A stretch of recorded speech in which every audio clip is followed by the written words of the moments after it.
Orang harus terganggu oleh anaknya itu orang tuanya. Kalau sudah kiri kan adatnya kan nggak sopan seperti ini. Saya bilang sopan itu kebutuhan setelah ilmu. Menurut ilmu adalah anak yang harus diganggu anak itu orang tuanya itu menurut ilmu. Sopan itu kok sih, bakas kok sih. Nomor loro telu. Aturan ilmu ditegakkan dulu. Bahwa yang jadi korban anak harus orang tuanya. Ketika anak ingin uang harus orang tuanya yang jadi korban. Jangan orang itu ilmu. Yang kedua kalau kita baru bicara etika. Nah iso jaluk pas tangi masalah iki bocah. Lah nak nuruti etika aku yo duwe aku yo pas aku seneng pas apian. Akhirnya bojoku nurut karena bojoku ya keluarga kiai suka ilmu. Saya gede-gede ge mari piyambak. Anggere gede-gede ge isin piyambak mari napa? Piyambak. Tapi kan jelas bocah iki utang jasane mbek wong tua. Bahkan saya sudah gede mikir bapak iku apik tenan turu tak gugah wae gak tersinggung. Lho kula biasa 10 menit turu tiga anak kula jam mlaku-mlaku iki kula mlaku-mlaku. Berapa kali saya ngaji terlambat 10 menit, 5 menit gara-gara anak kula nembe dugi lunga, mbek jam mlaku-mlaku tak turuti. Karena jangan sampai kita ini misalnya demi ngaji, anakku njak mlaku-mlaku ora tak turuti. Akhirnya anak saya itu dendam sama ngaji. Gara-gara ngaji aku gak dijak mlaku-mlaku bapak. Akhirnya nganggap ngaji ku problem. Akhirnya roh rohin itu problem jaya gitu. Oh bapak demi keriting kan. Roh Mustafa demi jenggot ya kan gitu. Kan panjang. Akhirnya roh rai-rai iki rai trauma kan. Nah, itu kan gak bagus. Tapi nak tetap mlaku-mlaku, nggak wes pas mlaku-mlaku tetap ngaji. Anak itu punya kesimpulan, ternyata saya masih nomor 1. Keriting nomor 2. Keritingnya ya maklumi nak waras, umpamanya aku ora anake kan. Makanya saya itu dugaan saya, kenapa Rasulullah ketika beliau sujud, Hasan Husain ini menganggap Rasulullah digo jaran-jaranan. Cara Jawa digo napa? Terus Rasulullah ditumpaki mbek Hasan, si masyhur itu Hasan. Ya tentu Hasan Husain tapi sing ning riwayat itu Hasan. Iku Rasulullah lama sekali sujud.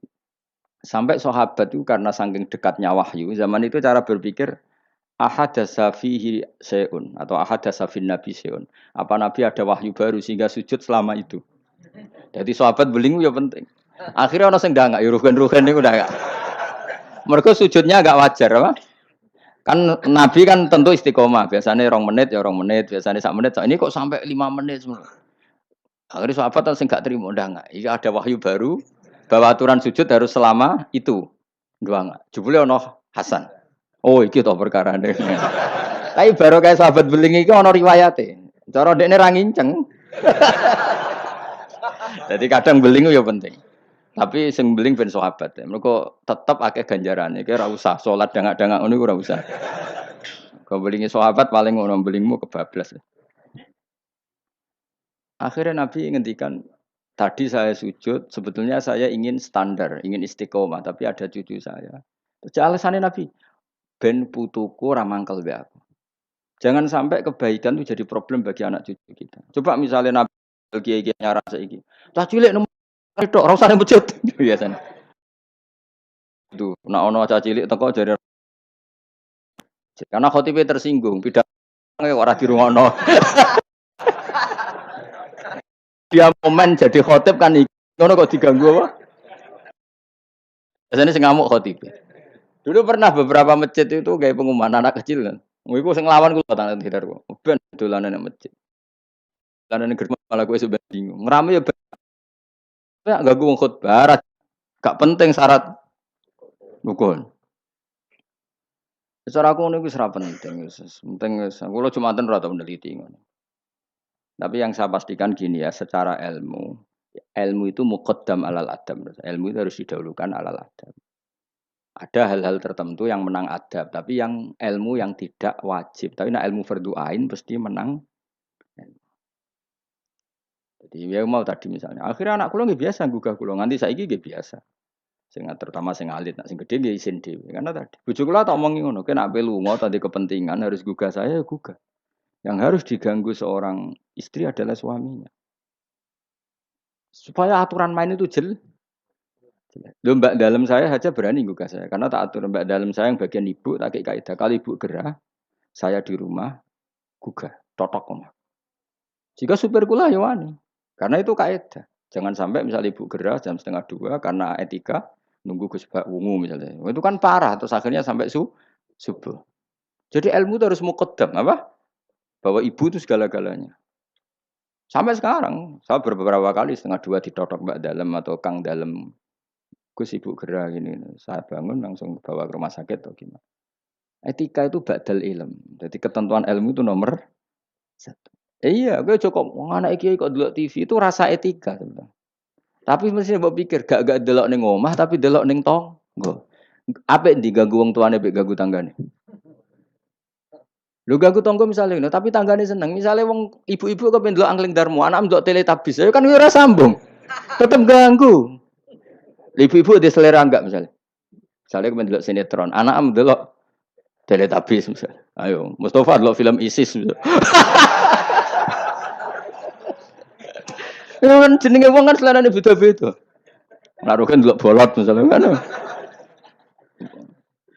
Wong aku es kiai, kecelok wong alim. Seneng delok TV nganti saiki ya mak lampir. Mergo ora mikir, aku pokoke seneng delok TV ora mikir. Bojoku ya eskal. Nah, cawe itu kan seneng delok film wong ayu-ayu, mergo delok penampilane. Nah, aku seneng delok mak lampir, Angling Darmo sing lucu-lucu. Sing lucu sing mokal dadi karwan ra tak pikir ngono. Mergo aku tahu dikeluwi kiai delok sinetron, ana pemeran sebagai ustad. Terus ustad iku fatwa ning TV dipikir ndak tenan fatwa iku. Lha sinetron kok mbok pikir. Sing merano ustad iku.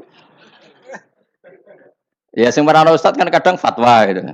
Lah kiai iki delok tersiksa ambek fatwa ustad iki. Tadi kan ulun tersiksa Gus ambek fatwa ustad sini TV. Ustad sapa? Pemeran ustad tersiksa. Lah nama lampir kan gak mungkin mikir fatwane mak lampir. Tapi setan wis setruk. Kok ngenteni ngekek was-was aku coba tak tinggal delok mak lampir. Aku ngerti kok setan wae was-was aku ngerti. Tinggal ada mangkel deh. Pemenang setan yang gambar itu luwih ngeri. Jadi setan jangan kurang ajar tenan. Jadi orang-orang alim itu diridu. Termasuk koyo Mustafa Abel sing ngaji ning kene kabeh. Cara zaman akhir sing alim tak sebut ngalim. Jadi misalnya ke sholat itu kadang setan ngridung ngene, kowe sholat ora mesti ditampa pangeran. Terus kita kadang menyesali masa lalu. Menyesali masa lalu, sholatku, posoku ora mesti ditampa pangeran. Iku setan. Ngridung niku setan. Kowe kudu mbok lawan, ditampa ora ditampa itu kenangan terbaik saya sebagai hamba pernah sujud, pernah sholat, titik. Kayak apa buruknya kita ketemu Allah ora tahu sholat, ora tahu sujud. Wes ora ditampa lah. Lah aku malah tak lawan kadang setan. Beneran ora ditampa. Pek kowe ngono salat gua. Mungkin ora tau salat, pek-pek salat gua. Karena setan mau kepinginnya supaya orang menyesali atas kesalahan di masa lalu. Kayak apa? Lu tahu soleh kok getun. Tugale kok ngene lho contoh ning fisik. Aku ngrumat cah yatim secara ikhlas. Mulai cilik bareng gede kuliah dadi wong lali aku. Bareng lali aku terus aku getun ngrumat cah iku ternyata gak bales jasa. Lu kamu ngerumat dia secara ikhlas itu dadekno ana wakafilul yatim kahateni fil jannah. Kok malah kowe saiki dadi murahan arep-arep dibales jasa hanya karena tamak kamu, anak yang kamu rumat sekarang jadi menteri misalnya. Cek goblok. Ikhlas kamu itu janjine swarga, tamak kamu iku setan.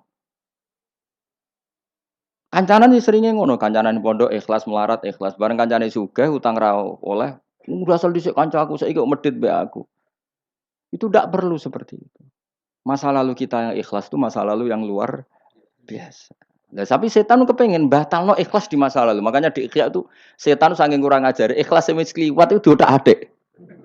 Lah zaman kowe goblok kan mesti ikhlas to.